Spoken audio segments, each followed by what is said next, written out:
Hey, happening hostages, Rivtil here with our 6th landmark video for AoE4 by numbers, this one looking at the Rus. Feudal Age, Rus have two landmarks, the Golden Gate and the Kremlin. Now, the Golden Gate has a semi-complex trading situation, but the point is you get a ticket every 50 seconds, and that lets you exchange resources for a favorable rate. And that favorable rate, you would say, okay, I'm changing 100 to 150, so that's worth 50 resources a ticket. However, I disagree because the act of a trade has some value. If you do a trade out of a market, you're actually trading down resources from 100 gold to 70 food or 100 food to 70 gold, right? So you're always giving up 30 resources in that initial trade. Obviously, those trades also scale the more you use them. So this has that added value of not only the 50 resources, but that extra 30 as well you're not giving up for making a standard trade. Take that, 80 resources every 50 seconds, and it gets you about 96 resources a minute. Decent little bump above the standard 75 resources a minute we look at for Feudal Age. Now, I don't impart a initial value of a market to the Golden Gate because it's not a market. You can't make those standard trades. You have to go, if you don't have tickets to use for these special trades, you have to go build yourself a market. So unlike with the Silver Tree or the French Chamber of Commerce, we won't count this as a market itself because you can't do those standard actions of a regular trade or of producing traders. The Kremlin, on the other hand, is also a pretty good landmark. If you look at it as a wooden fortress, right, with all of the emplacements and the additional hit points. Remember we said that for defensive or economy scaling landmarks, we'll count those hit points because there's an added interest in destroying them in a way that it'd be nice to knock down the Golden Gate, but it's not critical. So when you factor that in, it comes out to 724 resources, a little above the 700 for an upfront. Now, we always factor the resources at the actual price of the buildings.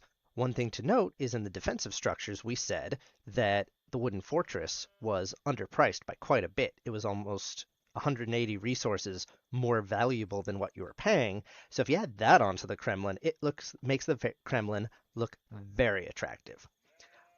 Its X factor is, of course, the militia.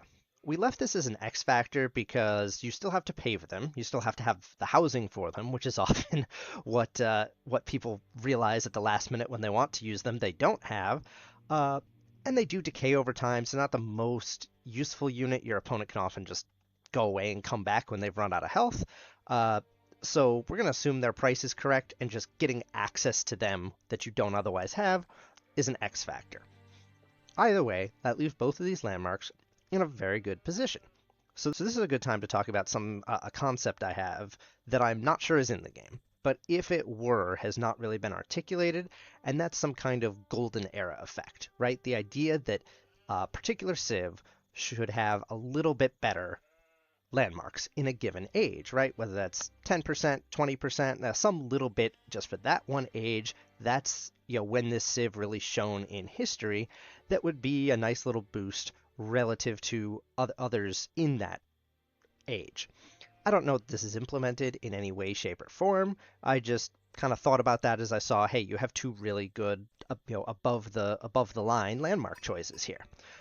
So obviously, to get those down, the Kremlin, pretty much right where it needs to be. The Golden Gate, would need to, I believe if you just take that ticket to every 60 seconds, it's 80 resources every 60 seconds. That's, more in line with the 75 we're looking at. But again, this might be an intentional design choice that Rus's feudal landmarks are meant to be a little bit better than the standard, and then the remainder are meant to be normal.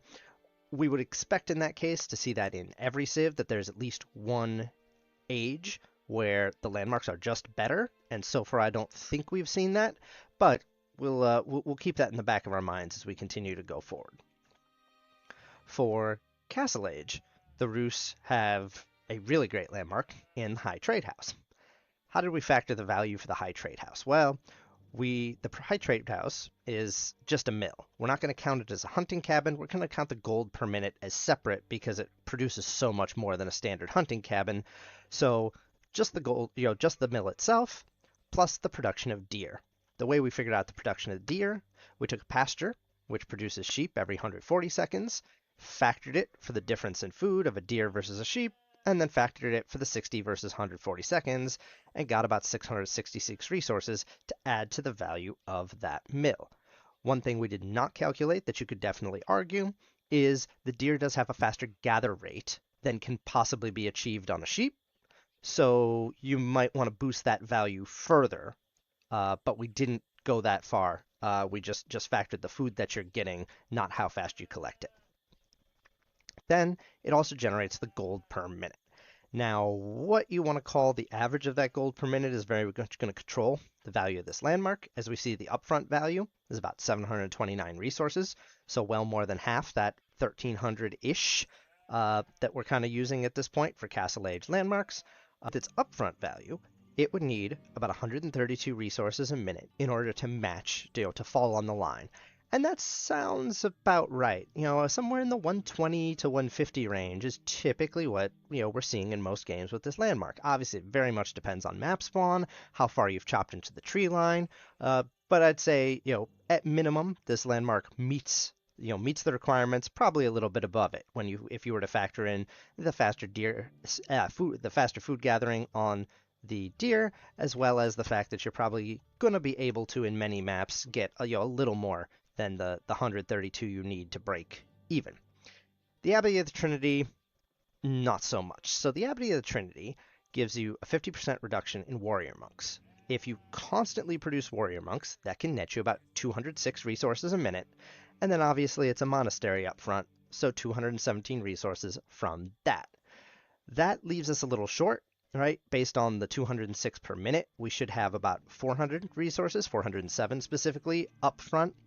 And additionally, there's a serious quality of life problem with the Abbey of the Trinity.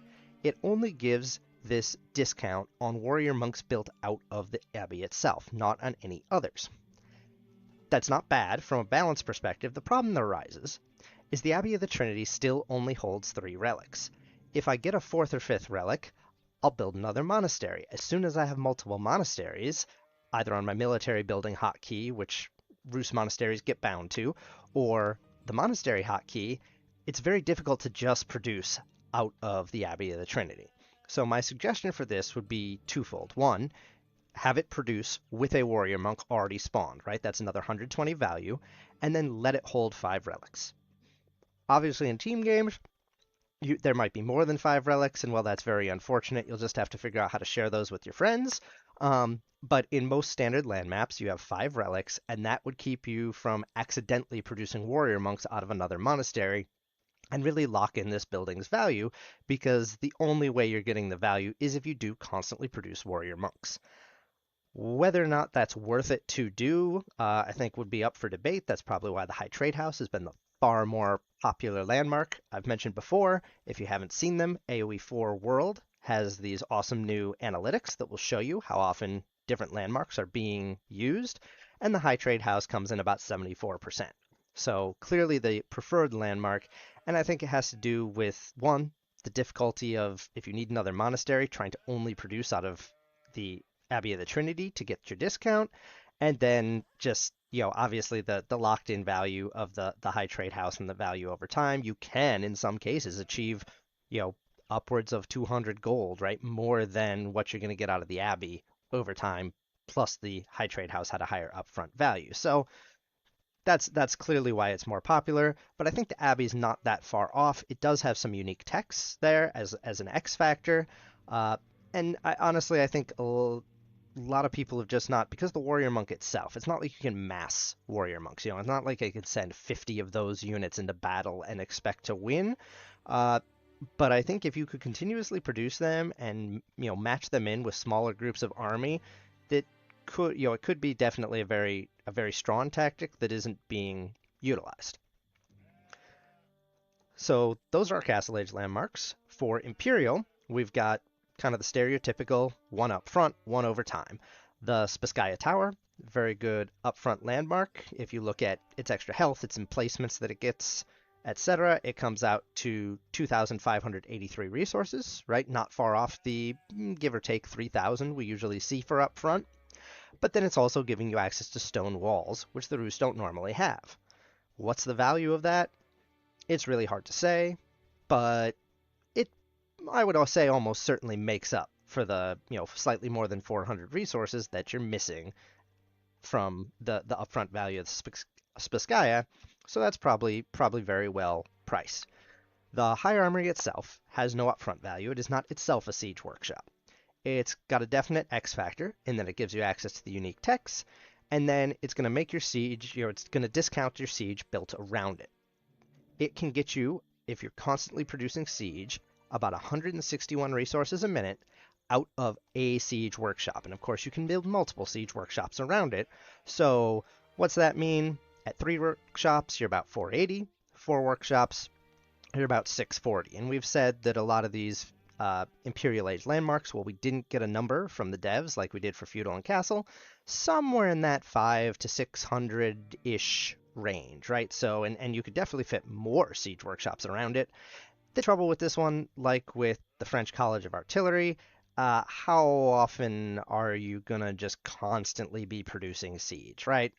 Mangonels, especially with the unique upgrade plus the adjustable crossbars, can be a very strong like unit 2 mass. So I could definitely see you getting the value out of this potentially, but it is hard to always justify massing siege, and sometimes it's even hard to do it in the late game when units are dying only one at a time, and you've got a lot of production buildings trying to push one unit out at a time. You may not get the siege out on the field without actively, all right, stop, delete these 5 spears, 10 spears, so 3 mangonels could pop out, things like that.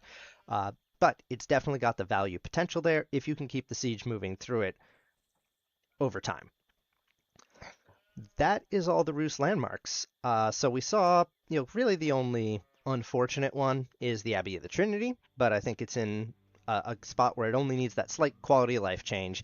It needs to be able to hold more relics so you don't end up with multiple monasteries on the hotkey when you're trying to produce out of this one for the discount, and probably just start with a warrior monk to just bump that value up a little bit. So what's going on with Rus, right? We said that these are some of the best feudal landmarks we've seen, and definitely 2 of them paired together, one very good over up front, one very good over time. Why isn't Rus doing better in the current game? And I honestly have to say I think it's just not being played right. And what I mean by that is Rus kind of fell into this when the Pro Scouts was very strong, they'd Pro Scout into Horse Archer Knight. Now that Pro Scouts isn't so viable, first off, I don't know that Pro Scouts is the way to go as Rus, right? And I know that sounds crazy because they've got the easiest time producing scouts of anyone. But if you think about it, you're looking at a tech that's 450 resources plus each scout, right, at 70. So if you're going 3 more scouts, let's say, right now we're looking at 660 resources. Well, a wooden fortress plus a hunting cabin is only 250 resources. With build time, you're at about 300. So you can get 2 setups of wooden fortress, hunting cabin, 8 vills collecting for the same cost that you went and got pro scouts plus your scouts, and that's going to cover your 2 deer packs, right? You couldn't have brought the boar in anyway. Yeah, you could have stolen some deer from your opponent potentially, but the wooden fortress has so much value, and the feudal landmarks have so much value, that I really think Rus' biggest mistake recently is trying to go for castle. Yes, you have a high trade house. It's a good landmark, but it's not this like god tier landmark it was before some of the it was tuned down a little bit. And so you've got to leverage this feudal power you have, especially in the wooden fortresses, which again, look at the defensive structures video. It costs you 215 with build time, and it's worth 393, I think it was, right? It's worth 180 more resources than you're spending. So it's very easy to go out on pocket resources. It's very easy to defend yourself.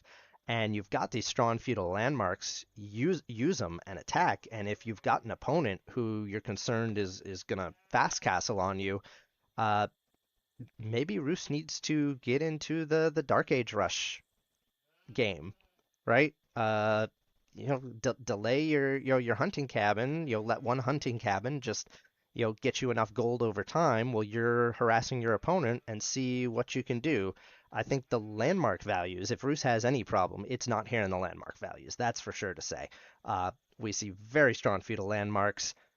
a good, a strong choice, and then a choice that needs work in Castle, but then also very, very competitive Imperial landmarks. And it's got the best walls, passive gold generation, the extra wood around the 1-4. I think all these things going for it. It's really hard to say that Roos has any problem other than people have not found the new meta of it, and I think it's because the numbers say the new meta of it should be so wildly different than what we have been seeing in the past from it, to really just drag feudal as long as you can because you have an advantage there better than anyone else's, and you've got the capabilities to do it. But against some civs, I think people are not ready to take that leap to, forget the hunting cabins. I'm going to get spears over on their gold. So that's my Conk 1 right now opinion on what to do with Roos. And of course, we looked at the landmarks. So that's it. Let me know what you think in the comments below. Join us on Discord, discuss and debate. I've got all the spreadsheets posted there. And check me out on Twitch. I'm live most US evenings, 8 p.m. in the wintertime, 9 p.m. once we switch over from daylight savings. And I hope to see you on the ladder.